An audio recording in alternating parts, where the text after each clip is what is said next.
감사합니다. 제 개인적으로 굉장히 제일 좋아하는 성가곡이거든요.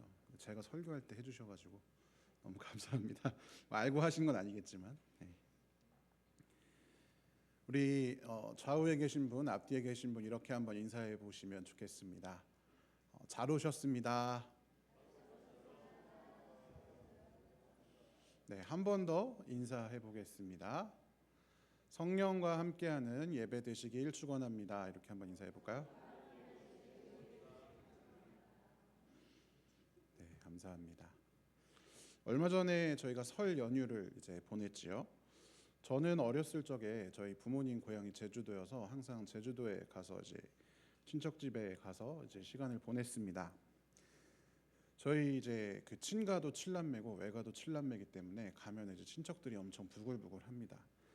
보통 이제 그 명절 저녁에 되면은 다들 이제 물론 안 하시는 분들도 계시지만 그 이제 동양화가 그려진 전통놀이를 어른들이 이렇게 하시는 거 이제 옆에서 같이 구경도 하고 이제 사촌들 이제 아버지 남매가 많으니까 사촌들 저희 또래 사촌들이 많았는데 사촌들이 모여가지고 그 트럼프 카드를 가지고 보드 게임을 했습니다. 원 카드라는 게임을 많이 하곤 했는데 혹시 원 카드라는 게임을 아시나요? 네, 그 요즘에는 그게 보드 게임으로 나왔어요. 우노라고 하는 보드 게임으로 나와서 청년들이나 청소년들이나 같이 이제 사역할 때도 하고 가족들이랑도 합니다. 이 우노라는 게임, 그 트럼프로 하는 원카드라는 게임의 룰은 굉장히 단순합니다. 카드를 다 나눠 가진 다음에 이제 앞에 놓여진 카드랑 숫자가 같거나 아니면 그 색깔, 뭐 트럼프 카드라고 하면 뭐 하트, 클로버의 모양이 있잖아요. 그 같은 숫자를 내가 낼 수 있어요. 같은 모양의 카드를. 그래서 이제 그 내 손에 있는 카드를 다 털어내면 제일 먼저 털어낸 사람이 이기는 그런 간단한 게임입니다. 그래서 친척들이랑 룰도 쉬우니까 어릴 때부터 많이 했던 거죠. 그런데 이 게임에는 특수한 카드들이 있습니다. 뭐 트럼프로 하면은 J나 Q나 K 같은 그런 카드들이 있고요. 우노라는 게임으로 하면 특수하게 생긴 모양, 숫자가 아니라 특수하게 생긴 모양의 카드들이 있습니다. 뭐 색깔을 바꿀 수도 있고요. 아니면 상대방을 공격하는, 그래서 상대방이 카드를 먹는, 그 장수가 늘어나면은 안 불리하잖아요. 카드를 먹게 하는 그런 카드도 있고요. 아니면 상대방의 그 턴을 건너뛰는 그런 카드도 있습니다. 그 중에서도 가장 흥미로운 카드가 하나 있습니다. 바로 이 모양의 카드인데요. 사진, 네. 자, 한번 이 모양 생긴 걸 보고 한번 유추해 보시죠. 이 카드가 어떤 용도로 쓰이는 카드일까요?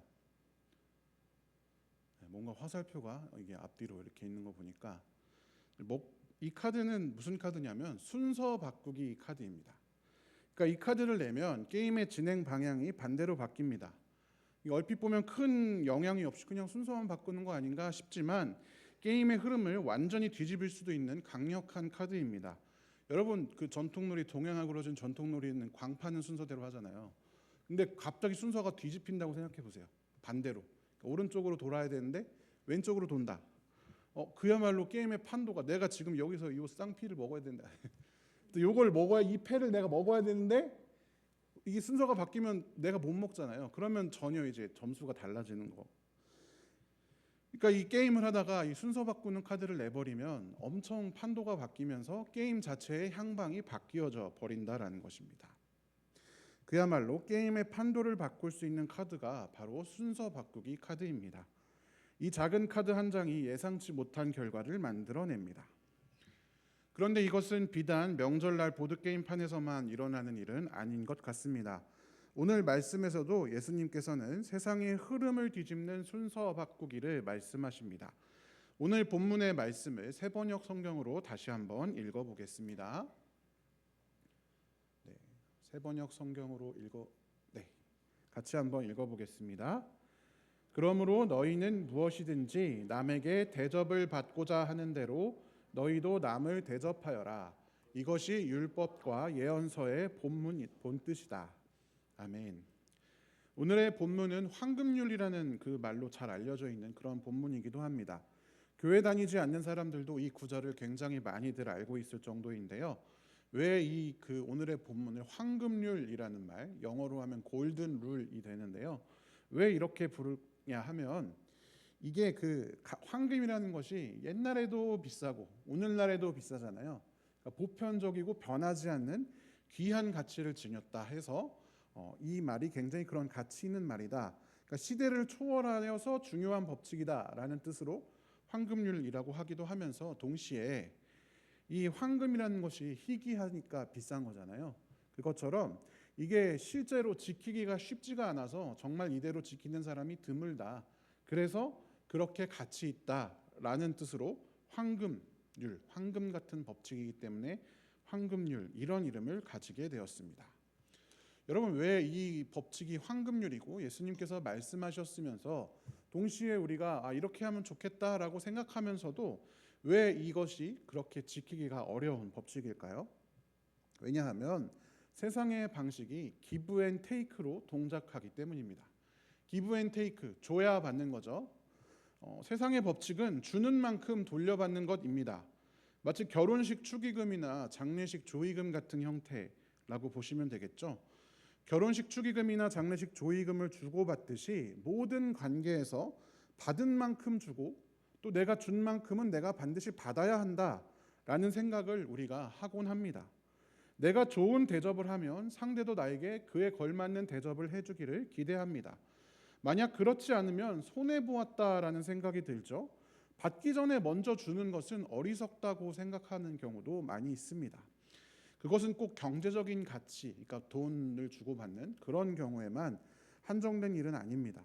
내가 무언가 다른 사람에게 내 마음을 잘 쓰고 뭔가 좋은 말을 하고 뭔가 이렇게 애를 쓰면 최소한 그 사람이 나에게 뭔가 좋은 것을 돌려줄 것을 기대합니다.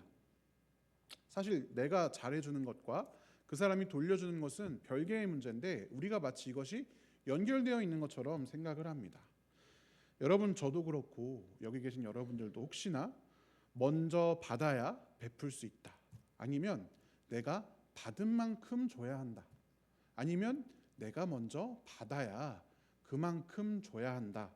이렇게 생각하시는 경우가 있지는 않으신가요? 그런데 오늘 본문에서 예수님께서는 전혀 다르게 말씀하고 계십니다. 뭐라고 말씀하셨죠? 무엇이든지 남에게 대접받고자 하는 대로 먼저 대접하라. 이렇게 말씀하십니다.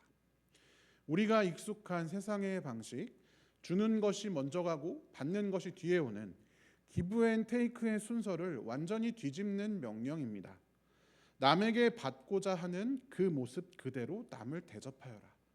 그런데 재미있는 것은요, 여러분 이 성경의 뒤에를 살펴보거나 앞을 살펴봐도 자, 먼저 남을 대접하라. 그리하면 어떻게 될 것이다. 그리하면 그 사람도 너를 이렇게 대접해 줄 것이다. 그리하면 하늘의 복을 받을 것이다. 이런 구절이 없습니다. 그냥 명령만 있어요. 남에게 받고자 하는 모습대로 남을 대접하라. 그리고 그 뒤에 아무런 부가적인 말이 없는 것입니다. 그 명령을 지키는 자에게 그러면 그들이 너에게 뭘 돌려줄 것이다. 무슨 이득이 있을 것이다. 이런 말이 전혀 없는 것이죠. 받을 것을 기대하고 대접하는 것이 아니라 그냥 대접하라고만 말하고 있는 것입니다. 왜 예수님께서는 이렇게 이야기를 하고 계실까요? 그것은 바로 하나님 없는 삶이, 죄로 가득한 삶이 기브 앤 테이크를 중심 가치로 삼고 있기 때문입니다. 당장 여러분 아담과 하와가 처음에 창세기 3장에서 에덴 동산에서 죄를 짓고 이제 에덴 동산에서 쫓겨나게 되었잖아요. 그때 그들이 이런 저주를 받습니다. 창세기 3장 17절 같이 한번 읽어보겠습니다. 아담에게 이르시되 내가 내 아내의 말을 듣고 내가 내게 먹지 말라 한 나무의 열매를 먹었은즉 땅은 너로 말미암아 저주를 받고 너는 내 평생에 수고하여야 그 소산을 먹으리라. 아멘. 자, 에덴 동산을 쫓겨날 때 어떤 저주를 받았습니까? 아담과 하와가 이제 앞으로는 땅을 열심히 갈아야 땅에게 수고하여야 그 땅이 먹을 것을 내어준다라는 저주를 받게 되었습니다. 왜 여러분 이것이 저주일까요? 원래 에덴 동산에서 땅이라고 하는 존재는 어떤 존재였냐면 그냥 인간에게 자연스레 열매를 내는 그런 존재였습니다. 우리가 그걸 뭐 정확히 상상할 수는 없죠. 에덴 동산에 가보진 않았기 때문에. 그런데 여러분, 이제 사람이라는 말이 히브리어로 아담이잖아요. 근데 땅이라는 말이 히브리어로 하면 아다마가 됩니다. 그러니까 아담과 아다마는 사실 똑같은 말이거든요. 하나라는 그거나 똑같습니다. 남성도 히브리어로 이쉬, 여성도 이샤. 그러니까 그 마치 그 태국어에서 남자한테는 사우티캅하고 여자한테는 사우티카 하는 것처럼 그냥 성별을 붙여서 다를 뿐이지 그냥 똑같은 뜻입니다. 그러니까 사람과 땅은 원래 그냥 하나 같은 존재였다라는 것이죠.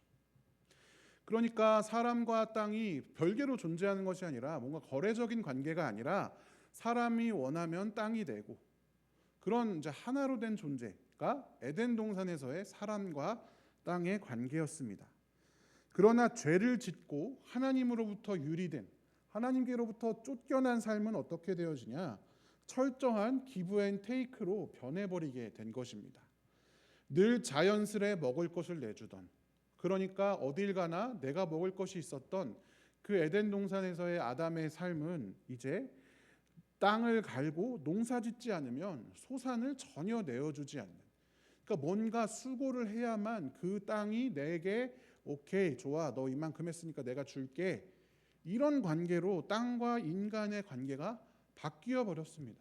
그리고 그것을 분명히 창세기에서 저주다라고 이야기를 하고 있습니다. 그것이 죄의 결과였습니다. 줘야지 내어주는 것, 거래적인 관계는 하나님이 원하시는 것이 결코 아닙니다. 여러분, 하나님께서 삼위일체로 존재한다라고 하시잖아요. 우리가 그 삼위일체를 여기서 얘기하려면 밤새야 되니까 너무 이제 어렵지만 그냥 간단하게 얘기해서 삼위일체 하나님은 하나로 존재하시면서 그걸 기뻐하시고 계세요. 성부, 성자, 성령이 하나인 것처럼 최초의 아담과 땅도 하나의 존재로 그냥 살았던 거예요. 뭔진 모르지만. 그런 것이 하나님께서 원하시고 바라시는 세상의 모습입니다. 하나로 존재하는 것. 그런데 죄로 인해 왜곡된 세상은 주지 않으면 내놓지 않는 기브 앤 테이크의 관계로 바뀌어 버리고 말았습니다. 그래서 이 바뀌어져 버린, 깨어져 버린 관계를 회복하기 위해서 인간과 하나님도 기브 앤 테이크의 관계로 바뀌었고 땅과 사람도 기브 앤 테이크의 관계로 바뀌었는데 이것을 회복시키기 위해서 예수님께서 오신 것입니다. 그래서 하나님과 인간의 관계가 회복되죠. 기브 앤 테이크가 아니라 예수님을 믿으면 구원받는 존재로 우리는 다 바뀌어지지 않았습니까?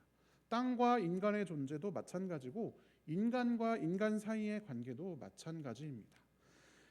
그것을 회복시키기 위해서 예수님께서 오셨기 때문에, 그래서 예수님께서는 받아야만 내놓는 거래적인 관계가 아니라 받고 싶은 그 모습 그대로 남을 먼저 대접하라고 하는 명령을 주신 것입니다. 그것이 죄로 인해 깨어지고 왜곡된 관계를 회복시키는 예수님의 방법, 그리고 그 방법에 우리들을 동참시키시는 예수님의 방법인 것입니다. 여러분, 그 천국과 지옥의 그 식사 이야기를 들어보신 적 있으세요? 예화에 많이 쓰이는. 그러니까 천국이나 지옥이나 식사하는 시간에 보면 다 같은데 앞에 차려진 것도 같고 이렇게 길다란 숟갈과 젓가락, 이 얘기 들어보신 적 있으세요? 그래서 길다란 숟가락, 젓가락이 놓여져 있는데 지옥에 있는 사람들은 그걸로 자기가 먹으려고 이렇게 하니까 자기 입에는 안 들어가서 이게 너무 길어가지고 아무것도 못 먹고, 천국에서는 이렇게 떠가지고 먼저 앞에 사람 먹여주고 저 사람도 나 먹여주고 이래서 먹게 된다. 이런 얘기를 뭐 옛날에 예화로 많이 이제 설교 시간에 들었는데 뭐 진짜로 그런지 아닌지 뭐 천국 가보면 알겠지만요. 여러분, 이게 굉장히 기가 막힌 그런 비유라고 생각합니다. 모두가 받고 싶은 그 모습 그대로 대접을 하다 보면 결국에는 그 대접이 나에게로 돌아오는 거죠.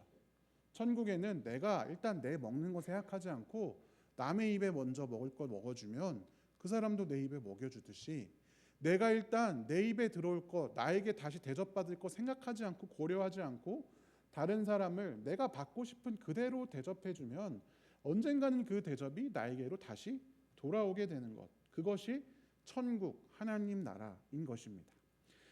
내가 준 거 다시 못 받을까 봐 막 애가 닳고 막 엉덩이 들썩들썩 하지 않아도 모두에게 주어진다. 결국엔 때가 되면 하나님께서 우리에게 주신다라는 확신이 있다면 우리는 얼마든지 천국에 가서 식사를 남의 입에 먼저 먹여줄 수 있는 것이죠. 누군가가 반드시 우리 입에 먹여줄 것이기 때문에. 그래서 그러한 이유로 우리가 남을 먼저 대접하라라고 하나님께서 뒤에 다른 조건이라든지 어떤 것 붙이지 않고 명령하고 계신 것입니다. 근데 이런 질문이 들 수 있습니다. 아니, 근데 세상에서는 내가 먼저 대접하면 나에게 잘 안 돌아오던데 나는 어쩌냐? 맨날 대접하기만 하면, 그래서 내가 정작 나한테 남는 것이 없다면 나는 어떡하냐? 내 삶은 누가 책임지겠느냐? 그런 면에서 오늘 본문 앞부분에서 우리가 잘 알고 있는 구하라, 찾으라, 두드리라 라고 하는 구절이 나온다는 것은 매우 의미심장하지 않을 수 없습니다. 마태복음 7장 7절부터 11절까지 같이 한번 읽어보겠습니다.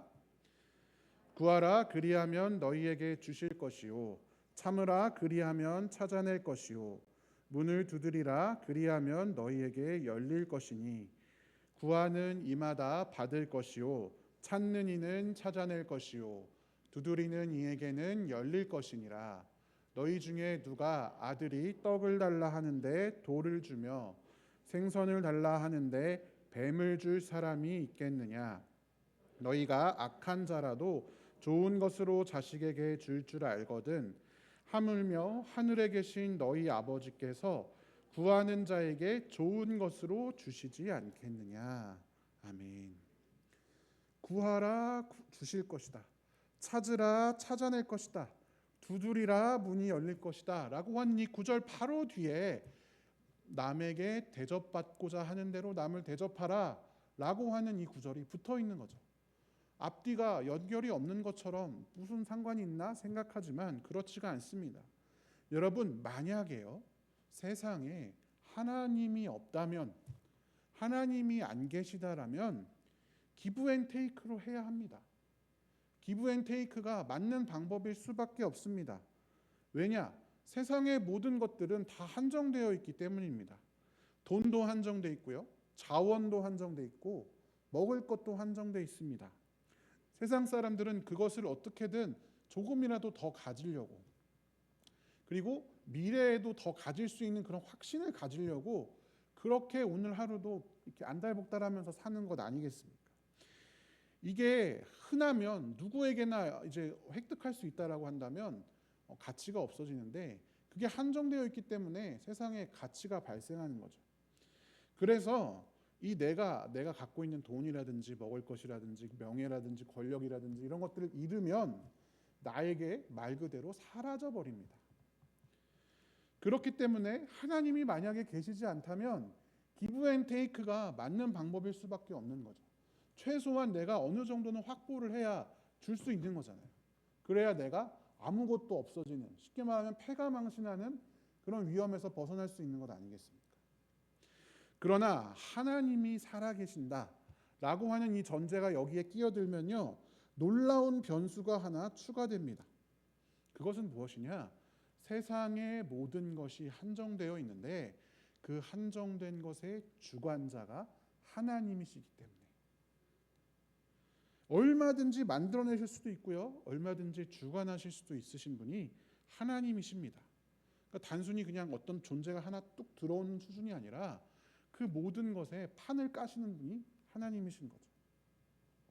우리는 내가 가진 것을 이렇게 내어놓으면, 내가 가진 것이 내 속에서 없어지면 사라진다, 잃어버린다라고 생각하지만 하나님께서 얼마든지 채우실 수 있습니다. 열왕기상 17장에서 엘리야가 굶주리고 있을 때 하나님께서 자, 사르밧 지역으로 가라. 거기 가면 한 과부가 있는데 그 과부가 너에게 먹을 것을 줄 것이다. 이렇게 말씀하셨습니다. 그래서 엘리야가 사르밧 지역으로 갔죠. 그런데 가서 보니까 그 과부가 정말 가난한 거예요. 너무너무 가난해. 먹을 것을 달라고 하기가 미안할 정도로 가난한 거예요. 그래도 엘리야가 혹시나 싶어가지고 떡 좀 달라고 이렇게 슬쩍 요청을 해봅니다. 그러자 그 과부가 이렇게 말합니다. 열왕기상 17장 12절 같이 한번 읽어보겠습니다. 그가 이르되 당신의 하나님 여호와께서 살아계심을 두고 맹세하노니 나는 떡이 없고 다만 통에 가루 한 움큼과 병에 기름 조금뿐이라. 내가 나뭇가지 둘을 주어다가 나와 내 아들을 위하여 음식을 만들어 먹고 그 후에는 죽으리라. 아멘. 여러분, 이게 무슨 말입니까? 하나님의 선지자라고 하는 엘리야가 사르밧 과부의 집에 찾아가서 먹을 것을 달라고 하는데 과부가 이렇게 얘기하는 거예요. 나 맹세하건대 먹을 거 하나도 없어요. 나 지금 남아있는 거 요걸로 나랑 내 아들이랑 마지막 끼니 해먹고 확 죽어볼란가. 이렇게 얘기하는 거예요. 먹고 이게 마지막 거 먹고 이제 난 더 이상 먹을 것도 없고 나 이제 이거 마지막으로 내 제사상하고 이제 먹고 죽을란다라고 얘기하는 거예요. 쉽게 말하면 먹고 죽을라도 없다. 그런데도 엘리야가 하나님이 채워주실 거니까, 엘리야가 그래도 마음이 좀 약했나 봐요. 그럼 하나만 나를 위해서 만들고, 하나는 떡 2개 만들 수 있다고 했으니까 하나만 나를 위해서 만들고 하나는 너랑 네 아들이랑 나눠 먹어라. 하나님이 채워주실 거야. 이렇게 이야기를 합니다. 그래서 이렇게 되죠. 열왕기상 17장 15절 16절 같이 한번 읽어보겠습니다. 그가 가서 엘리야의 말대로 하였더니 그와 엘리야와 그의 식구가 여러 날 먹었으나 여호와께서 엘리야를 통하여 하신 말씀같이 통에 가루가 떨어지지 아니하고 병에 기름이 없어지지 아니하리라. 아멘. 여러분, 바로 이 원리인 것입니다. 기브 앤 테이크. 그래서 과부가 내 거 내주면 먹을 거 없어서 굶어 죽는 그것이 아니라 대접하였을 때에 새롭고 놀라운 기존에 경험하지 못했던 그 가루가 떨어지지 않고, 뭔지는 모르겠어요. 떨어지면 그대로 쭉 차는 건지 아니면 그냥 계속 나오는 건지 정확히는 모르죠. 근데 어쨌든 중요한 건 부어도 가루가 떨어지지 않고 부어도 기름이 떨어지지 않았다라는 거예요. 계속 먹을 만큼. 하나님 나라의 복으로 채워주시는 것이 하나님 나라의 원리인 것입니다. 이것이 작동했기 때문에 이 엘리야는 사르밧 과부로부터 대접을 받을 수 있었던 것이죠. 제가 2월 첫 주 오후 예배 설교 때도 말씀을 드렸는데 성경에는 이렇게 남을 먼저 대접하는 것을 통해서 하나님 나라의 복을 누린 수많은 사람들이 있습니다. 아브라함, 롯, 라합, 보아스, 모두 받아야 내어주는 그런 세상의 방식, 기브 앤 테이크 방식이 아니라 먼저 내어주고 먼저 대접하는, 그냥 지나가는 사람 붙들어서 대접해주는 그런 사람들이었습니다. 아무 이유 없이 내어주는 사람들이었습니다. 받을 것을 기대하고 내어주지 않고요, 조건 없이 내어주는 사람들이었습니다. 대접하고 나서 너 왜 내가 이렇게 대접해줬는데 나에게 이거 정도는 해줘야지 라고 하지 않는 사람들이었습니다.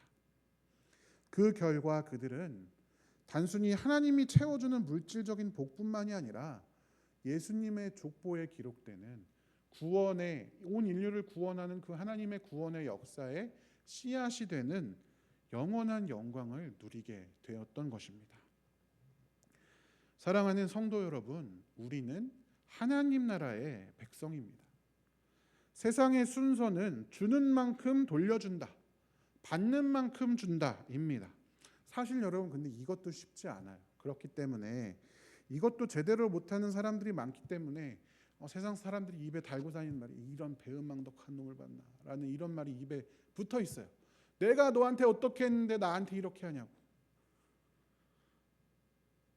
근데 여러분, 그렇기 때문에 어쩌면 우리도 그 순서에 그냥 익숙해져 있는 것은 아닌지 모르겠습니다. 교회에 다니면서 예수님을 구주로 고백하고 이 교회를 성령의 공동체라고 믿는 우리들마저도 교회 안에서 서로에게 그렇다라는 거죠. 그 정도만 하기도 어렵기 때문에 그냥 받은 정도만 하면 그래도 사람 도리를 다 했지, 이렇게 생각하고 거기에 머물러 있는 것은 아닌지요. 여러분, 그런데 우리가 이 순서, 세상의 순서, 기브 앤 테이크에 익숙해지면 세상은 바뀌지가 않습니다. 세상의 판도는 변하지가 않습니다. 하나님 나라의 백성들이 빛을 가지고 나아가면 그 빛으로 인해서 어둠이 거쳐져야 하는데, 빛을 그 등불을 이렇게 가리고 가는 거랑 똑같은 거예요. 아무 일도 일어나지 않는 것입니다. 그러나 예수님은 이 순서를 뒤집으셨습니다. 우리가 먼저 그분께 잘한 것이 하나도 없는데 우리에게 먼저 찾아오셔서 우리를 하나님 나라로 초대하여 주시지 않았습니까? 순서가 뒤집어진 거죠. 내가 받고 싶은 대로 먼저 대접하는 것이 하나님 나라의 원리입니다. 우리는 내 것을 먼저 내어주면 손해라고 생각합니다. 그러나 하나님께서 채워주십니다. 사르밧 과부의 기름병처럼, 아브라함과 보아스의 삶처럼 우리가 먼저 내어줄 때에 놀라운 은혜를 우리 삶 가운데 채워주십니다. 마지막으로 여러분, 오늘의 본문 마태복음 7장과 병행하는 본문, 그러니까 똑같은 내용이 나와 있는 본문이 누가복음 11장이거든요. 이 누가복음 11장에서는 이렇게 말하고 있습니다. 누가복음 11장 9절부터 13절까지를 같이 한번 읽어보겠습니다. 내가 또 너희에게 이르노니 구하라 그러면 너희에게 주실 것이요, 찾으라 그러면 찾아낼 것이요, 문을 두드리라 그러면 너희에게 열릴 것이니 구하는 이마다 받을 것이요, 찾는 이는 찾아낼 것이요, 두드리는 이에게는 열릴 것이니라. 너희 중에 아버지 된 자로서 누가 아들이 생선을 달라 하는데 생선 대신에 뱀을 주며 알을 달라 하는데 전갈을 주겠느냐? 너희가 악할지라도 좋은 것을 자식에게 줄 줄 알거든 하물며 너희 하늘 아버지께서 구하는 자에게 성령을 주시지 않겠느냐 하시니라. 아멘. 구하는 자에게 하늘 아버지께서 성령을 주신다. 마태복음에는 기록되어 있지 않은 성령을 주신다라는 구절이 기록되어 있습니다. 우리는요, 세상의 원리가 아니라 하나님 나라의 원리, 세상의 순서가 아니라 하나님 나라의 순서로 살도록 부름받은 사람들입니다. 그러나 이 세상의 흐름이 일로 가고 있기 때문에 마치 그 강물을 거슬러 오르는 연어들처럼 우리가 그렇게 살려면 힘들어요. 힘에 부칩니다. 그래서 하나님께서는 우리에게 성령을 보내주셨습니다. 먼저 대접하는 삶, 순서를 바꾸는 삶을 살 수 있도록 성령을 통해서 우리를 도우십니다. 하나님께 구하고 두드리고 찾으면 성령께서 우리에게 오십니다. 그리하여서 성령께서 우리와 함께 하셔서 그 순서를 바꾼 삶을 살아갈 수 있는 힘을 주십니다. 자꾸만 마음에 드는 섭섭함을 내려놓게 하십니다. 자꾸만 마음에 드는 욕심을 내려놓게 하십니다. 자꾸만 마음에 들어오는 두려움을 내려놓게 하십니다. 그리고 하나님 나라의 길을 따라갈 수 있도록 힘을 주시는 것입니다. 성령께서 그렇게 우리를 변화시키실 때에 세상의 판도도 바뀝니다. 우리가 먼저 대접하기 시작할 때에 하나님 나라가 이 땅에 이루어집니다. 사랑하는 영신교회 성도 여러분, 이제 우리가 순서를 바꾸어 보았으면 참 좋겠습니다. 받으려 하기보다 먼저 베푸는 자들이 되시기를 주님의 이름으로 축원합니다. 가족에게, 직장 동료에게, 이웃들에게 먼저 친절과 사랑을 베푸십시오. 조건 없이 누군가를 돕고 사랑을 표현해 보십시오. 그러다가 때로는 상처받기도 하고, 내가 이렇게 사랑하는데 그 사랑에 1%도 돌아오지 않으면 섭섭하잖아요. 그럴 때 섭섭해, 역시 안 돼, 그러지 마시고 좌절과 낭망하지 마시고 하나님께 구하십시오. 성령님, 제가 하나님 뜻대로 살려고 이렇게 애를 써봤는데 잘 안 되더라고요. 성령님 도와주세요. 성령님 위로해 주세요. 성령님 함께 해주세요. 내가 할 수 있게 도와주세요. 그렇게 구하며 성령의 도우심을 간구하며 나아가면 우리에게 성령님께서 이 삶을 감당할 수 있도록 도와주실 것입니다. 우리를 통하여 이 땅에 우리의 각자의 삶에 또 우리 이웃의 삶에 우리 영신교회가 있는 이 방화동 지역의 사람들의 삶 가운데 하나님 나라가 이루어지기를 주님의 이름으로 간절히 축원합니다. 함께 기도하겠습니다.